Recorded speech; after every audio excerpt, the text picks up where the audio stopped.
کہ اللہ مختلف امتحانات کے ذریعے سے ہر مومن کی آزمائش کرتا، اور اس کے ساتھ ساتھ پھر ہمیں اس امتحان سے نکلنے کے بھی بہت سے طریقے بتاتا۔ آزمائش بھی وہی کرتا اور ہمارے نکلنے کا طریقہ بھی وہی بتاتا۔ بعض اوقات کنفیوز ہو جاتا ہے مومن کہ یہی اللہ ہمیں رزق سے محروم کر کے ہماری بھوک کا امتحان لے رہا، اور یہی اللہ کہتا ہے کہ رزق میں برکت چاہیے تو یہ دعا پڑھ لو یا یہ عمل کر لو۔ اگر اللہ ہمارے مسئلے کو حل کرنا چاہتا ہے تو امتحان لے ہی کیوں رہا؟ ایک حدیث معصوم میں اس کا ایک مختصر سا جواب، اور وہ یہ کہ بعض اوقات آزمائش وہ ہوتی ہی نہیں ہے جو تم کو نظر آ رہی ہے۔ تم سمجھ رہے ہو کہ میری اچھی بھلی نوکری چھوٹ گئی اور میں رزق کے پرابلم میں مبتلا ہو گیا، تو تم نے کہا کہ پھر اس وقت دعائے رزق پڑھنے سے فائدہ کیا ہے، کیونکہ یہ امتحان تو اللہ نے لیا۔ اس کا مطلب یہ کہ اللہ اس وقت مجھے بھوکا دیکھنا چاہتا، ٹھیک، جب وہ خود اللہ یہ چاہتا تو اس وقت فی الحال دعائے رزق پڑھنا بیکار۔ امام نے کہا نہیں، اصل مسئلہ یہ نہیں، اصل مسئلہ یہ ہے کہ تمہارے رزق کو بند کیا گیا۔ بہت سے لفظ میں ایسے استعمال کر رہا ہوں جو روایتوں کے اعتبار سے مناسب نہیں، کیونکہ رزق کسی کا بند نہیں ہوتا، لیکن وقت کی کمی کی وجہ سے جو لفظ ذہن میں آ رہا ہے وہ میں اگل رہا ہوں۔ کہ امام فرماتے ہیں کہ تم نے یہ سوچا کہ اللہ نے رزق کا دروازہ بند کیا، اس کا مطلب یہ ہے کہ اس کی مصلحت یہ ہے کہ ہمارے گھر میں فاقہ، اس لیے تم چپ چاپ بیٹھ گئے۔ یہ مقصد ہے ہی۔ اللہ رزق کو اس لیے بند نہیں کر رہا ہے کہ تمہارے گھر سے رزق کو دور کرنا چاہتا، وہ یہ دیکھنا چاہتا کہ ایسا تو نہیں کہ رزق کی وجہ سے گھبرا کے تم حرام راستے پہ قدم بڑھاؤ۔ امتحان تمہارے حلال و حرام کا رزق نہیں، چنانچہ اس نے راستہ کھلا بھی رکھا کہ میں نے تمہارا رزق بند کیا، مثلا نوکری چھوٹ گئی، مثلا کاروبار فیل ہو گیا، مثلا شیئر مارکیٹ ایک دم سے زمین پہ گر پڑی دھڑام سے اور تمہاری ساری زندگی کی کمائی گئی۔ تم نے سوچا کہ یہ سب اللہ کا امتحان، کیا فائدہ دعائے رزق سے، کیا فائدہ رزق کا عمل کرنے سے؟ نہیں، اللہ نے رزق بند ہی نہیں کیا، وہ راستہ کھول رہا، یہ دعا پڑھ لو، وہ عمل کرو۔ دیکھنا یہ ہے کہ اس دوران پریشانی سے گھبرا کر کہیں کوئی حرام تو تم سے نہیں ہو رہا، کہیں کوئی گناہ تو نہیں ہو رہا ہے۔ امتحان حرام کا لینا ہے، رزق نہیں لینا، اسی لیے ادھر راستہ بن کر کے ادھر سے نکلنے کا راستہ بنایا۔ صحت کا مسئلہ اور بہت سارے مسئلے، تو یہ امتحان تو ہر مومن کی زندگی میں آتے رہتے ہیں، لیکن سوال یہ ہے کہ ایک مومن کی زندگی میں سب سے بڑا امتحان کسے کہا جائے؟ کسے کہا جائے سب سے بڑی آزمائش؟ اچھا، اس کے بارے میں ہم عام لوگوں سے تو نہیں پوچھ سکتے۔ وجہ کیا ہے؟ ہم لوگ ہیں بے صبر، ظلومن جہولا قرآن نے ہمارے بارے میں کہا۔ ہم جاہل، ناسمجھ، ہمیں اپنی ہر پریشانی بڑی لگتی ہے اور دوسرے کی ہر پریشانی چھوٹی لگتی ہے۔ جو مسئلہ بہت مشہور محاورہ ہے لیکن بیان کرنے کو دل نہیں جا رہا، اولاد ہمیشہ اپنی اچھی لگتی ہے، بیوی ہمیشہ دوسروں کی اچھی لگتی ہے، لیکن خیر وہ ایک الگ مسئلہ ہے، اس پر آئندہ گفتگو ہوگی۔ تو پریشانی میں بھی وہی جو اولاد اور بیوی کا موازنہ انگلش کے ایک محاورے میں کیا گیا، وہ محاورہ اسلام کے اعتبار سے پریشانی اور عیب کا ہے۔ عیب اور پریشانی میں یہی ریشو، اپنی چھوٹی سے چھوٹی پریشانی ہمیں اتنی بڑی لگے گی جیسے قیامت آ گئی، اب دوسرے کی بڑی سے بڑی پریشانی وہ مر رہا ہو ہمیں لگے گا جس سے کچھ ہے ہی نہیں تو بلا وجہ شور مچا رہا۔ اور عیب میں ہمیشہ الٹا، اپنا بڑے سے بڑا عیب چھوٹا نظر آتا ہے، ہم نے کیا ہی کیا، اور دوسرے کا چھوٹا سا عیب اتنا بڑا نظر آ جاتا ہے۔ تو اب جب ہمارا مزاج کہ ہمارے خیال میں جو پریشانی ہم پر آئی ہے وہ کسی پہ نہیں آئی، ہمارے گھر میں اگر ایک دن پانی نہ آئے تو ہم سمجھیں گے یہی قیامت ہو گئی، آج تک اللہ نے اتنا بڑا امتحان تو کسی کا لیا ہی نہیں ہوگا۔ تو ہم لوگوں سے پوچھنا تو بیکار ہے کہ بڑی پریشانی کیا، اس سے کیوں نہ پوچھو کہ جس سے بڑا صابر کائنات کی تاریخ میں گزرا ہی نہیں، وہ بتا سکتا ہے کہ وہ کس امتحان کو سب سے بڑا امتحان سمجھ رہا۔ اے حسین مظلوم، اے سردار شہدا، اے صبر کرنے والوں کے سید، آپ نے تو سارے امتحان دیے، آپ بتائیے کہ سب سے بڑا امتحان کیا؟ فاقے کا امتحان بھی دیا، فاقہ 3 دن کا فاقہ، غریب الوطنی کا امتحان بھی دیا، گھر والوں سے جدائی کا امتحان بھی دیا، آپ سب سے بڑا امتحان کسے سمجھ رہے ہیں؟ سردار شہداء سید الصابرین سے بہتر فیصلہ کون کرے؟ وہ ایک جملہ منزل مصائب کا جملہ ہے، لیکن اس میں ایک پیغام بھی چھپا۔ اکبر مقتل کی جانب جا رہے، ایسا محسوس ہوا کہ میرے پیچھے پیچھے کوئی آ رہا، مڑ کے دیکھا تو دیکھا کہ میرے بوڑھے بابا پیدل میری سواری کے پیچھے پیچھے چلنے کا ارادہ کیا، پیدل چلے آ رہے۔ ایک مرتبہ کہا بابا آپ اتنی زحمت کیوں کر رہے ہیں؟ حسین کا جواب سن، اکبر تمہارا کوئی اکبر جیسا جوان بیٹا نہیں، اس لیے تمہیں نہیں معلوم کہ بوڑھے باپ کے دل پہ اس وقت کیا قیامت گزر رہی۔ سردار شہداء نے بتایا باپ کے لیے اولاد کا امتحان سب سے بڑا امتحان، اور اسی لیے پروردگار نے جب ابراہیم کے سارے امتحان لے لیے تو آخری امتحان اولاد ہی کا رکھا۔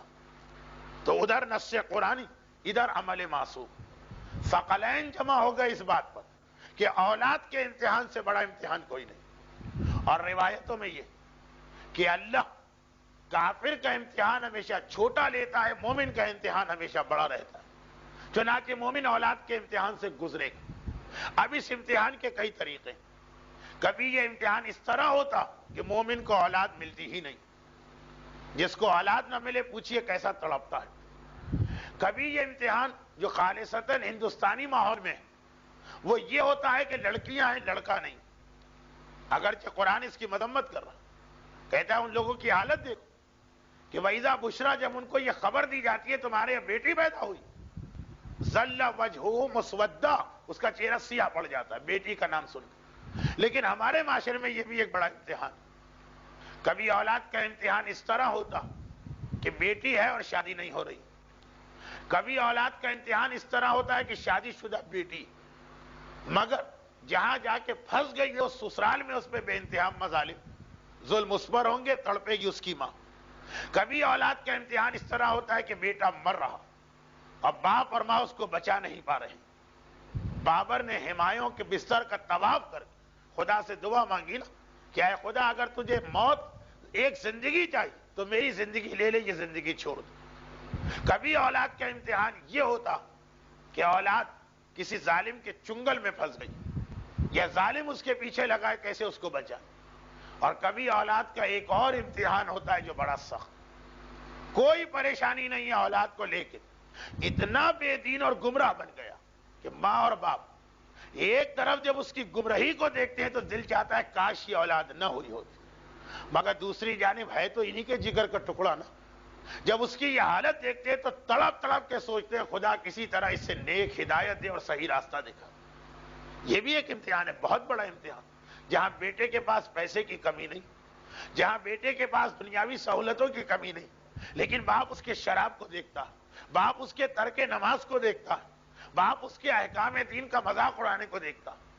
کسی اور کا ہوتا تو باپ کہتا یہ مر جائے ایسا بے دین، اپنا بیٹا یہ بھی نہیں کہہ سکتا اور حالت برداشت بھی نہیں۔ یہ سارے اولاد کے امتحان، اور پورا سال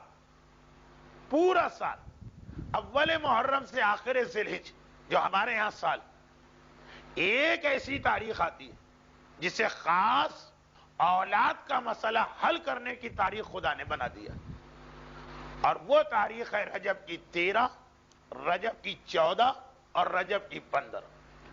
آئندہ درس ہمارا ہوتا 15 رجب، تب تو یہ تاریخیں نکل چکی ہوتی، 13، 14 اور 15 رجب، عمل ام داؤد۔ ماہ رجب کا روایتوں میں ایک نام ہے عصب، ہم تو کہتے ہیں رجب المرجب، معصوم کہتے ہیں رجب العصب۔ راوی نے پوچھا مولا یہ عصب کیا ہے؟ الف صاد اور بے، مولا یہ عصب کیا؟ امام نے کہا یہ رجب کا وہ نام جو آسمانوں پہ مشہور، دو نام ہو گئے رجب، ایک نام جو زمین پہ مشہور، ایک نام جو آسمانوں پہ مشہور۔ کہا مولا لیکن یہ نام اللہ نے رکھا کیوں؟ راوی ہے عربی زبان جاننے والا، عربی میں سبا یسب و عصب کے معنی کوئی چیز انڈیلنا، انڈیلنا۔ تو کہا مولا یہ تو بڑا عجیب نام ہے، رجب کا مطلب انڈیلنا، کیا انڈیلنا؟ کہا اس لیے کہ باقی مہینوں اللہ کی رحمت تھوڑی تھوڑی ملتی ہے، ماہ رجب میں رحمت انڈیلی جاتی ہے اللہ کے بندوں پر۔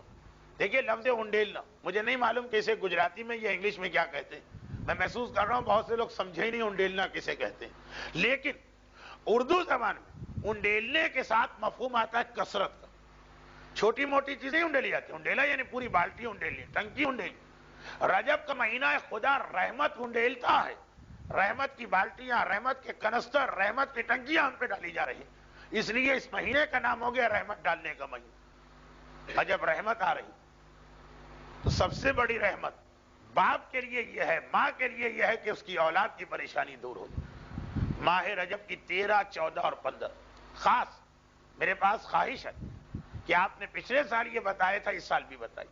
پچھلے سال کراچی کے کچھ علاقوں میں کچھ والدین اپنی اولاد کے اس مسئلے میں پریشان تھے کہ ان کی اولاد کے پیچھے کچھ ظالم لگے تھے, کچھ سیاسی مسائل تھے, کچھ طاقتور لوگ لگے تھے, حکومتیں پیچھے تھی اور بظاہر بچنے کا کوئی امکان نہیں تھا. عمل ام داؤد اصل میں انہوں نے مجھے یاد دلایا.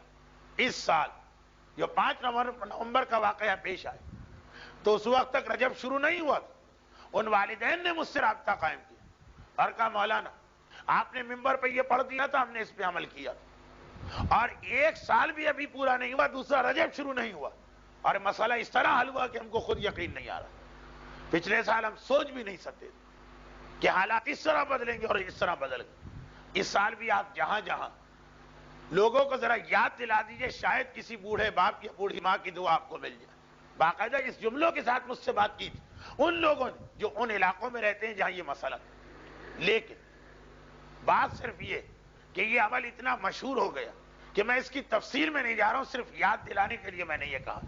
13, 14 اور 15 رجب یقیناً بعض لوگوں نے جب مفاتیح الجناح میں یہ عمل پڑھا تو گھبرا گئے کہ یہ تو بہت مشکل عمل ہے, 3 تو روزے رکھنا پڑتے ہیں اور اتنے قرآن کے سورے پڑھنا پڑتے ہیں. بات بھی صحیح بھائی, جتنا بڑا مرض ہوگا اتنی بڑی سرجری یا آپریشن چاہیے ہوگا. اب اگر واقعاً اتنا بڑا مسئلہ ہے تبھی اس عمل کو آپ کو انجام دینا, چھوٹے موٹے مسئلے کے لیے نہیں. یہ عمل ام داؤد ہے کیا؟ عمل کی تاریخ یہ ہے کہ امام حسن کے ایک پوتے ہیں جن کا نام داؤد ہے, اور یہ پوتے جناب حسن مصنع کے فرزند. حسن مصنع امام حسن کے وہ بیٹے جن سے حسین بہت محبت کرتے تھے. امام حسین کو اپنے بڑے بھائی کی اولاد میں حسن مصنع سے بہت محبت. اس وقت تک تو جناب قاسم پیدا بھی نہیں ہوئے, اور اتنی محبت کہ جب حسین کی پہلی بیٹی جوان ہوئی شادی کے قابل, فاطمہ کبریٰ, جن کے بارے میں حسین کہتے تھے مجھے اپنی کبریٰ بیٹی سے اپنی ماں زہرا کی یاد آتی اور اس کے جسم سے وہ خوشبو بلند ہوتی ہے جو میری ماں فاطمہ زہرا کے جسم کی خوشبو. تو جب جناب فاطمہ کبریٰ جوان ہو تو خاص یہ جملہ کہا اپنے بھتیجے حسن مصنع سے کہ بیٹا حسن مصنع, مجھے تجھ سے اتنی محبت کہ میری فاطمہ کبریٰ کے لیے تیرے سوا مجھے کوئی اہل نظر نہیں آتا. خصوصی جملے ارشاد فرما کے یہ شادی کی تھی. انہی حسن مصنع کی دوسری بیویاں بھی تھی. تو داؤد حسن مصنع کے بیٹے ہیں مگر دوسری بیوی سے, فاطمہ کبریٰ سے نہیں. یہ داؤد اس وقت گرفتار ہوئے جب منصور دوانقی نے ایک مرتبہ سادات مدینہ پر حملہ کیا. بغداد کی دیوار بھی بنانا اور نفس زکیہ کا واقعہ بھی چل رہا, تو باقاعدہ ایک آپریشن کلین اپ کیا گیا, جو بھی آپ کہی, سادات کرام کے خلاف, اور سارے سادات کو گرفتار کر لیا, قصوروار یا بے قصور. یہ لفظ قصوروار بھی میں ان کے حساب سے کہہ رہا ہوں, اسلام کے حساب سے نہیں. جن لوگوں نے منصور کی ظالم حکومت کے خلاف میدان میں نکل کے احتجاج کیا تھا وہ بھی پکڑے گا, اور جو بیچارے گھر میں بیٹھے تھے وہ بھی پکڑے گا. اور منصور وہ ظالم کہ جس کے ہاتھ سے کوئی سید بچ کے نہیں آیا, کیونکہ جس وقت بغداد کی دیوار تعمیر ہو رہی تھی تو منصور کا طریقہ یہ تھا کہ بلڈنگ مٹیریل گارے میں پانی کے بدلے سادات کا خون ڈالتا تھا. تو اب ہوتا یہ تھا کہ پتہ چلا کہ روزانہ اتنی دیوار بنانا ہے 10 فٹ کی, 50 سادات کا خون چاہیے. اب آج 50 لائے, روزانہ صبح کو جیل سے 50 لائے جاتے ہیں, شام کو ٹھیکیدار یہ کانٹریکٹر نے اطلاع دی کہ بھئی 48 سادات کے خون سے آج کا کام ہو گیا, 2 بج گئے. منصور کہتا ہے ان کو واپس نہ لے جائیں, جو ہم نے جیل سے نکال لیے مارنے کے لیے اب ان کو مار ہی دو, اس کو واپس نہیں لینا. جیسے ہم لوگ نیکی کے کاموں میں بعض اوقات کہتے ہیں, نیکی کے کام, مسجد بن رہی, 10,000 دے دیا, پتہ چلا اگر کہیں اتنے شریف ٹرسٹی ہوں کہ 9,000 میں کام ہو گیا, 1,000 بچ گئے, ہم نے کہا میں واپس نہیں چاہیے, لگا دیں کسی اور نیکی کے کام. بہت ایسا بہت ہوتا. کہ لوگوں نے کہا مثلا ہماری طرف سے ایک بکرا ذبح کر دیں. عراق میں سید محمد پہ بہت ہی نظر ہوتی ہے. اب ہم لے کے گئے احتیاطاً 500 روپے، 400 میں بکرا مل گئے. جس کے پیسے تھے اس نے کہا مجھے واپس نہ کرے، دے دیے نیکی کے کام میں، آپ کہیں اور خرچ کر. تو منصور کیا کہہ رہا، 50 سید میں نے نکالے تھے کہ آج ان کو مارنا، اگر 48 سے کام ہو گیا تو 2 واپس نہ کرو، جو میں نے نیت کی وہ پوری ہونی چاہیے. انہیں اسی طرح زندہ کھڑا کر کے چن دو دیوار کے اندر. ایسا تو ظالم، سادات کرام کی قربانیاں، ایسا تو ظالم. چنانچہ جو اس کے ہاتھ میں گیا سمجھ لیا اس کے گھر والوں نے کہ واپس نہیں آئے. رجب کا مہینہ، چھٹے امام بیمار پڑ گئے. خاندان والے مزاج پرسی اور عیادت کے لیے آنے لگے. جناب داؤد کی والدہ یعنی حسن مصنع کی دوسری بیوی، جنہوں نے بچپنے میں چھٹے امام کو پالا بھی تھا، وہ بھی آتی ہیں امام کی عیادت مزاج پرسی کے. ایک مرتبہ امام نے کہا کہ اے مادر داؤد، خیریت تو ہے سب، بس ایک غمزدہ ماں جس کا دل دکھا ہے، جس کا جوان بیٹا پکڑا گیا اور ایسے ظالم کے پاس کے واپس آنے کا امکان نہیں. بے اختیار آنکھوں سے آنسو جاری ہو. کہا فرزند رسول، میرا بیٹا داؤد ایسے ظالم کی قید میں گیا ہے، میں پریشان ہوں. امام نے کہا پریشان کیوں؟ میں تمہیں ایک عمل بتاتا ہوں اور اس عمل کو کرنا تو میرے جد رسول خدا تمہارے بیٹے کی رہائی کا انتظام کریں گے. جملے پہ غور کیجیے اور واقعے کا آخر سنیے. لیکن 3 دن روزہ رکھنا. ضمناً بتا دوں، جن پر قضا روزہ ہے وہ سنت روزہ نہیں رکھ سکتے، لیکن عمل ام داؤد میں قضا روزہ چل جاتا ہے. 3 روزے رکھنا ہے، چاہے سنت رکھو، چاہے منت کے رکھو، چاہے قضا کے رکھو. جناب داؤد کی والدہ جن کا نام فاطمہ، حسن مصنع کی پہلی بیوی کا نام بھی فاطمہ ہے، فاطمہ کبریٰ. دوسری بیوی کا نام بھی فاطمہ. جیسے خود حسن مصنع کا اپنا نام بھی حسن ہے، ان کے بابا کا نام بھی حسن. خیر چلی گئی اور 13، 14، 15 کی رات کو عمل پورا ہو گیا.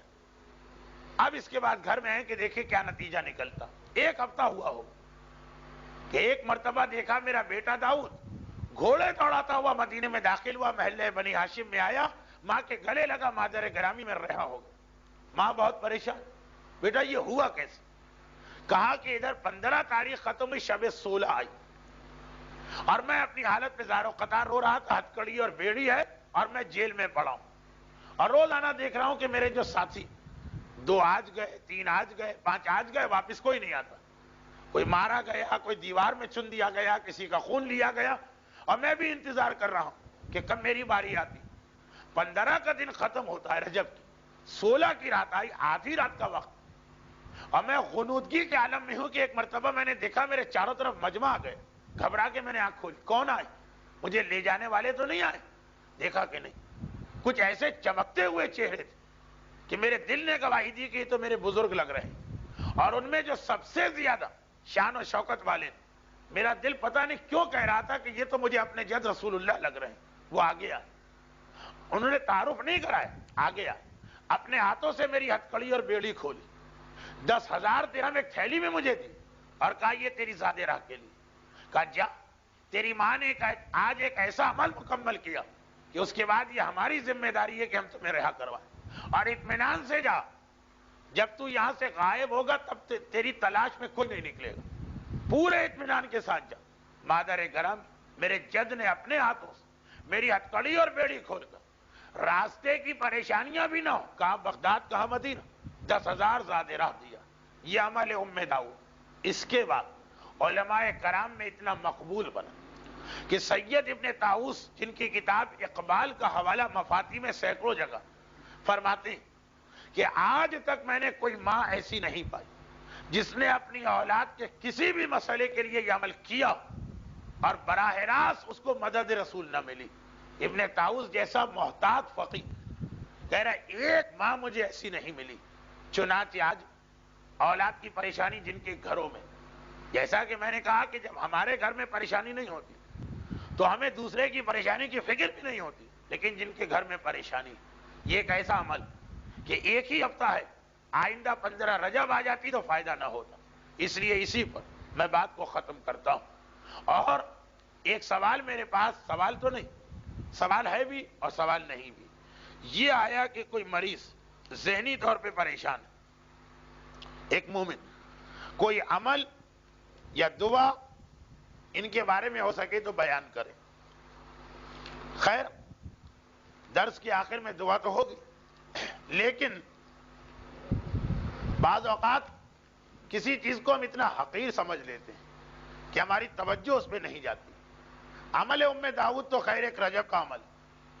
الحمد کے سورے کے بارے میں یہ روایت ہے کہ اگر پانی پہ پڑ کے صبح و شام پاگل کو پلایا جائے تو اس کی دیوانگی ختم ہو جاتی ہے، بلکہ مردے کے اوپر ڈالا جائے تو تعجب نہیں ہے کہ وہ زندہ ہو جائے. یہ امام کا جملہ. دیوانے کے لیے کہا وہ ٹھیک ہو جائے گا، مردے کے لیے کہا کوئی تعجب نہیں کہ وہ ٹھیک ہو جائے. ایک. اور نمبر 2 وہ فقرہ جسے ہمارے تقریباً سارے علماء لکھتے آتے ہیں کہ حدیث سلسلۃ الذہب اگر کسی پانی پہ پڑ کے دیوانے کو پلائی جائے تو بالکل ٹھیک ہو جائے. یہ عروۃ الوثقیٰ میں سید محمد کاظم طباطبائی نے لکھا، اور پھر آغا بروجردی ہوں کہ آغا حکیم ہوں کہ آغا خوئی ہوں کہ امام خمینی ہوں کہ آغا گل پائگانی ہوں کہ آغا سیستانی، سب نے اسی چیز کو تصدیق کی کہ حدیث سلسلۃ الذہب جس کی واقعاً یہ خصوصیت مشہور کہ اگر پانی پہ پڑ کے دیوانے کو پلائے تو وہ بالکل باہوش ہو جاتا. حدیث سلسلۃ الذہب پوری حدیث پڑھی جائے میں راویوں کے نام. یہ وہی حدیث ہے جو نیشاپور میں امام نے ارشاد فرمائی کہ میں نے اپنے بابا سے، انہوں نے اپنے بابا سے، انہوں نے اپنے بابا سے، انہوں نے اپنے بابا سے، انہوں نے رسول اللہ سے، انہوں نے جبرائیل سے، اس نے خدا سے سنا کہ لا الہ الا اللہ حصنی من دخل حصنی امن عذاب. پورا سلسلہ 8ویں امام سے لے کے رسول اللہ، وہاں سے جبرائیل، وہاں سے اللہ، اور باقاعدہ یہ حدیث. تو انشاءاللہ امید یہ ہے کہ آپ کا یہ مریض شفا یاب ہوگا. خیر اس کے ساتھ ہمارا آج کا درس ختم ہوا. اسی شرمندگی کے عالم میں کہ تاخیر ہو گئی، اگرچہ 1 گھنٹے کا درس بھی نہیں ہوا، تو پچھلے سال کے 2 گھنٹے کے مقابلے میں تو ابھی ہم نے کچھ بھی نہیں تاخیر کی، لیکن جو 45 منٹ اس درس کا وقت بن گیا تھا اس کے اعتبار سے 7 منٹ میں نے زیادہ لیے. پروردگارہ تجھے اس ماہ رجب کی ان برکتوں کا واسطہ جن کی بنا پہ تو نے اس مہینے ہی کو رحمت انڈیلنے کا مہینہ قرار دیا، اور تجھے اس ماہ رجب میں پیدا ہونے والی اور شہید ہونے والی اپنی معصوم حجتوں کا واسطہ، خصوصاً کائنات کے مولا کا واسطہ صاحبان ایمان کی ساری مصیبتیں اور پریشانیاں دور فرما.